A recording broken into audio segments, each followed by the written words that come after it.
Welcome back, everyone, to the World 2018 play-in stage. Yesterday, we kicked things off with some explosive games, and today it is time for Groups A and B to make their first appearance. There we see EDG at Lowell Park in Seoul, as well as the crowd filing in for the second day of action of play-ins here at the World Championship. It'll be a full house once again for very important games. I'm Eva Schoke-supporter, flanked by Berento Raz Mohammed. How are you doing? I'm doing well, thanks for asking. Yeah. Wow, okay. Did you enjoy day one? It was real fun. You know, the only thing, and I know we'll get to it soon enough, would have made it better, is that nation focused me if they took that W. If they had that one win, I know we'll get to it.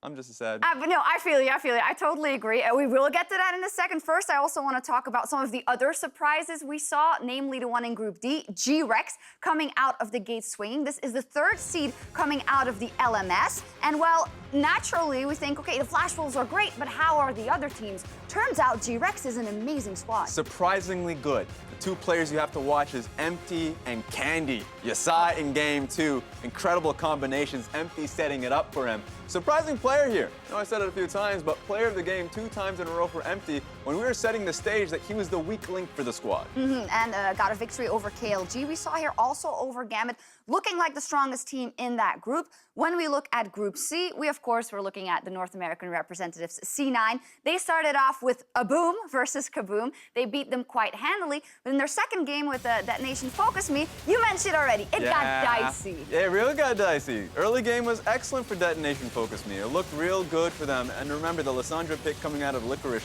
was really sketchy. Blabber getting picked off time and time again.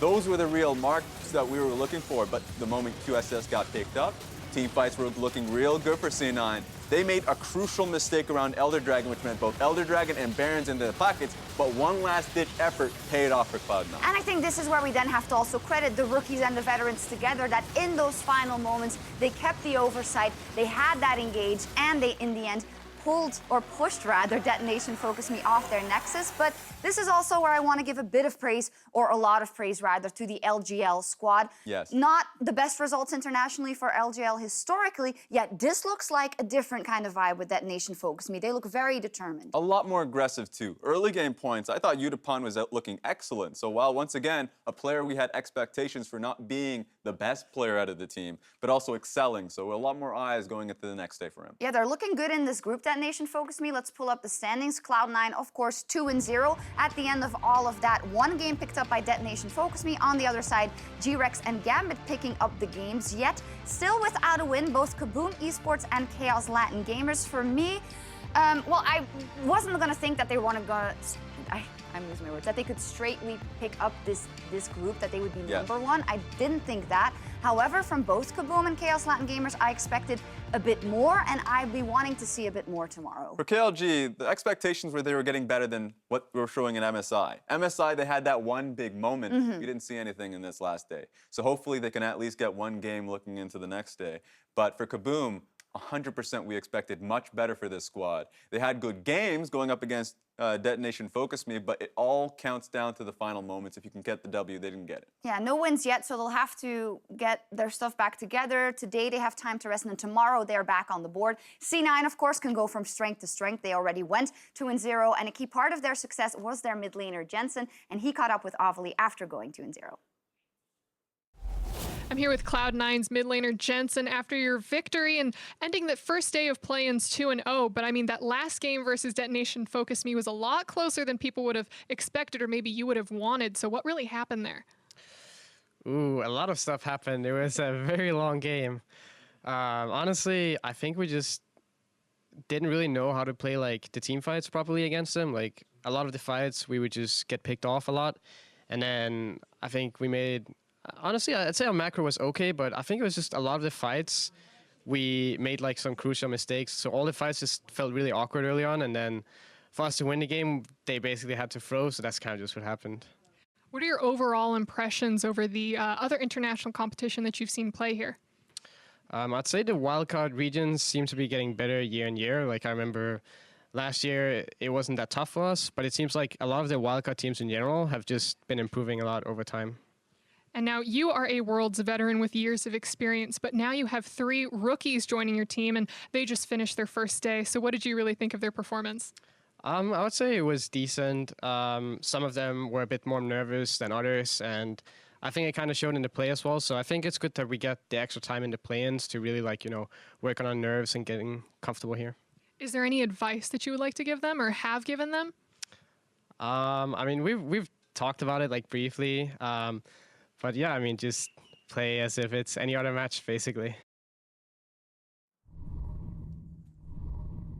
There we go. Pretty good advice, I would say. They ran the gauntlet, so they should be able to do well here in the rest of Plains. And hello also once again, where we are now at the desk, and I'm joined by Jake Spawn, Ty Beery. Also, hi. Hello, how are you? I'm good. Are you already nervous to see the Direwolves play, or? Yeah, I'm pretty nervous about the Direwolves, hitting on what Jensen said, though, is going to be crucial also for the Oceanic representative. They've got 2 rookies. They need to play around that strength, and I think that they have some veterans there to be able to help them out as well. So let's dive straight into it. Let's look at teams, or groups A and B, rather, a bit more in depth. Now, first up, Group A has a big name, EDG from the LPL, also the Direwolves, as mentioned, and Infinity Gaming from LATAM North. Now, naturally, I want to go to EDG, Edward Gaming. Usually, you would expect this to be a first seed or a second seed coming out of the LPL, but they didn't have their best year, Raz. Why are they in the play-ins? This is the worst split that they've had, if we're talking about the entire year as well. This is the youngest roster EDG has really fielded, so even though you're looking towards strong players of Haro,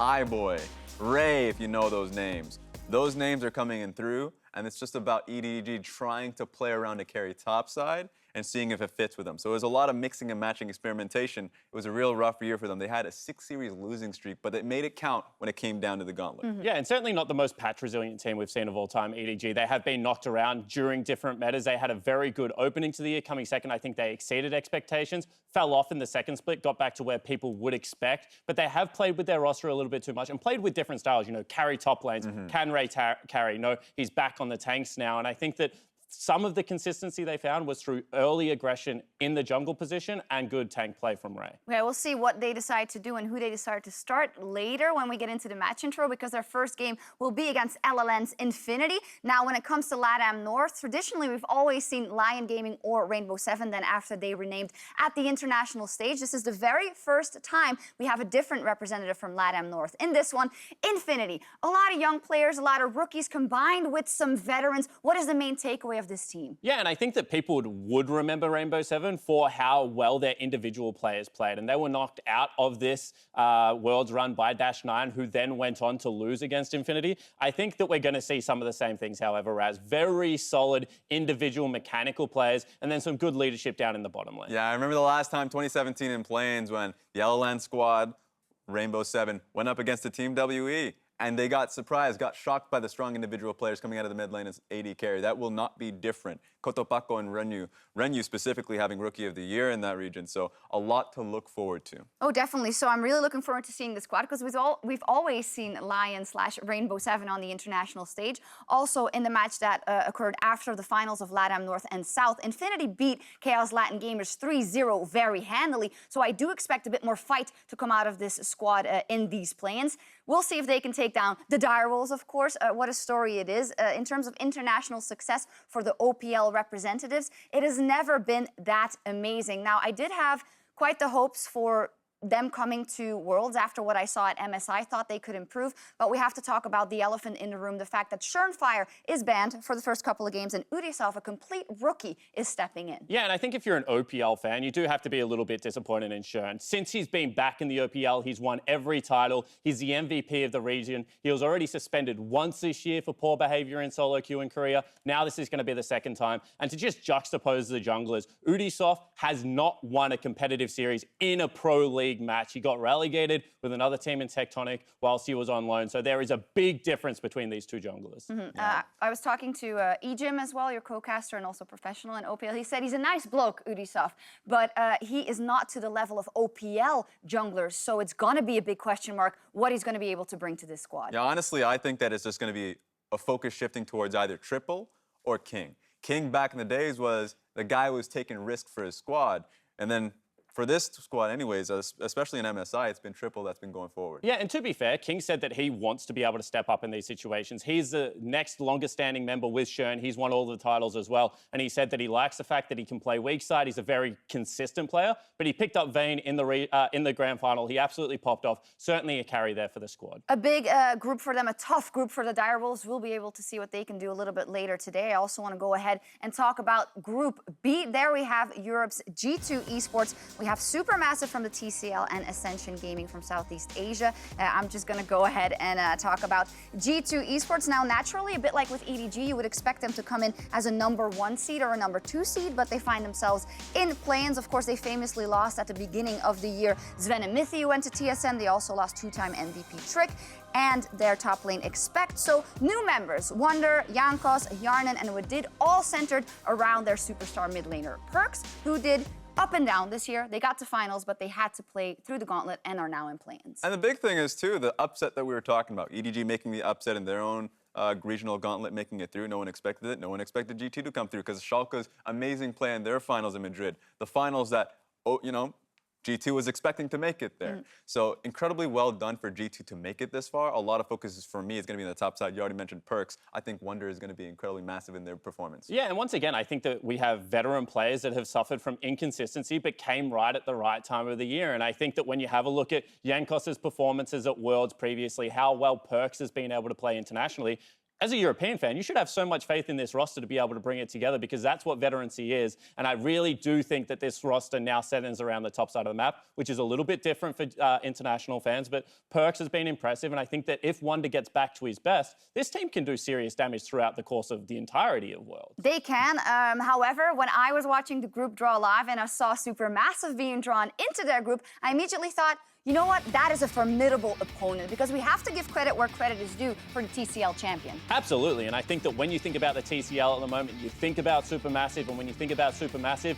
they're kind of following in the footsteps of the Vietnamese lineup that will be able to make that jump. I think that when you look at how well this region has integrated the imports that they've been able to bring over Raz, add that star power, but then also bring up home talent, it really is impressive the synergy that they're able to have together. That's the big one. Home talent being Fab Fabulous and Stomage that's been in the region for so long and has already had such a prestigious name to them. But also if you look towards the bottom lane, Zeitnot and Snowflower will be names you'll be hearing throughout the tournament. Zeitnot had an excellent MSI performance, and Snowflower, I think, is just the best player coming in play-ins. But at the same time, you also then have to probably point towards GBM, who had a very disappointing best of 5 in the MSI play-ins. I think that he can give it to you, but he can also take it away very quickly. Not happy to lose lane gracefully. He actually went out with a pretty big bang. Absolutely. In their most recent split, they have shifted a bit of their power into putting a bit more resources into GBM, so maybe that will change their approach coming into these games. Also important to note is that for Supermassive is their first appearance at Worlds. We've known to seen them at MSI 3 times, but they never really won the championship that led to Worlds. They are here now, and I hope they make the most of it. The final team in this group is Ascension from Southeast Asia and also champions of the TPL, so of Thailand. We also saw them at MSI, but there's been a couple of roster moves ever since. Yeah, absolutely. And historically, this team was focused around mid-bottom lane synergy with G4, Lloyd, and Moss. However, now Rich is there. Lloyd has now moved himself into the jungle positioning, and with the emergence of Rocky as one of their star players, playing much more around the top side of Summoner's Rift, which is not something we've historically seen out of the Southeast Asian squads. Yeah, now playing through top side is going to be incredibly important. Now Lloyd moving from the bottom lane all towards the jungle position, that's been a big shift for him. So we're going to have to see and track if that's actually been working out. But bringing in Nexar from formerly Gambit Gaming's roster, that's going to be insane to see how he actually meshes into the roster because he's been coming as a low econ AD carry. Yeah, that's what I was going to say. Less resources allows Rich to get on the map, and Rich is one of their playmakers. So I get excited about this team, but inconsistency has always been the name of the game for them. If they win lanes, they do well. If not, it can be a little bit of a disaster. So they do need to be able to push that one along. Yeah, they're definitely, for me, an underdog in a group with G2 Esports and Supermassive, so I hope they can surprise us. Let's take a look at the schedule and see where the surprises may come in. Maybe it's in our first game, EDG versus Infinity. As you say, Raz, sometimes they've struggled with the individual class of the LATAM North teams. However, how do you expect them to start this first game? I expect them to start it strong. I always have them beat a sweat. So like, sure, I'm sweating right now. Just stay away from me. It's not smelling good. But I'm just saying right now that Can't confirm. EDG. Oh, get out of here! Kidding, you smell lovely. Wait a second. No, you smell lovely. But I expect EDG to be able to come out strong. Hey, I'm there with you, though. I'm sweating for G2 versus Supermassive. There we go. So here are our predictions. I was flirting with the idea of going for Infinity, but the only upset in the whole day that's been predicted by us, at least, is Supermassive. Who's that? Raz. Is that me? Explain yourself. What's I going on? haven't. I mean, I already talked about Snowflower. I talked about Zeitnot too, and we're having one of the things we walked around was one of the G2's weaknesses throughout this split. It's been around the bottom side. I'm sure Wadid is a great roaming. So you're calling out Hjarnan. I'm calling out Hjarnan. That's easy to do I'm when calling you out talk Hjarnan. about G2. Not very original. And I'm talking about if it was a best of 5 coming through, then I would expect it to be G2 playing very well around Perks. Yeah. The issue is, we've seen it during the MSI group stage. GBM, if he gets into that best of 5, he can psych himself out. But group stage is when he came out in surprise. There's always that element of surprise coming through, and I think that Snowflower will set the stage incredibly well to allow GBM to go off. Yeah, I do agree with you. I think Supermassive has a wonderful and a very, very good chance in that matchup. That's our second game of the day, so we'll be tracking that. Also, when you guys at home are watching the games, also make sure that you're earning in-game loot for watching Worlds. It's just as simple as logging in at watch.lolesports.com/rewards. And for more information how to get it all set up, check out the article at lolesports.com. With that, we are stepping away. You can go set up your account, and when we return, we're going to spotlight some of the heroes in groups A and B and break down EDG versus Infinity.